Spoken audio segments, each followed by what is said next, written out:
kapamilya, malamig ngayong araw, pero tayo ay magpapapawis. Kaya naman tayo ng mag-dance exercise kasama ang ating UKG Dawn Sing Queen, si Dawn Chang. Kasama pa rin natin ang Girl Trends. Of course, nandyan sina Erin, Camille, Krisha, and Mikey. Hello! Yeah. Umagang kay Ganda Girls. Okay, turuan nyo na ako doon. Yes, Para sa Chang. mga mom shito at mga ate na magpapapawis ngayong araw na ito. Correct. Pwede rin mga tatay. Siyang bilang tag-ulan ngayon, tatawagin natin itong iwas ulan tips. Ay, Diba? iwas ulan. Correct. Okay, sige, Siyempre, paano ba Chan, yan?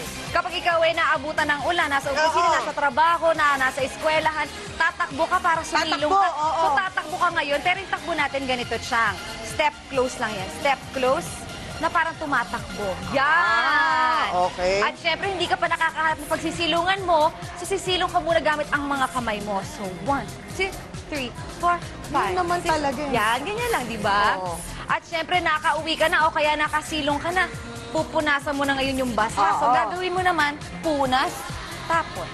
Punas, tapon. Yan, syempre, pupunasan mo, di ba?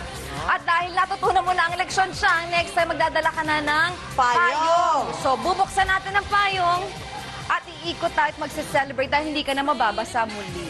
Diba? Gusto ko O, yung mga siya. hugot kada step. Ulitin Kaya naman natin mga kapamilya, dyan. apat lang yun, ha? Apat lang yun, Madaling-madali lang. O, Ready mga na ba? kapamilya, ready na sila? Oo, eto na.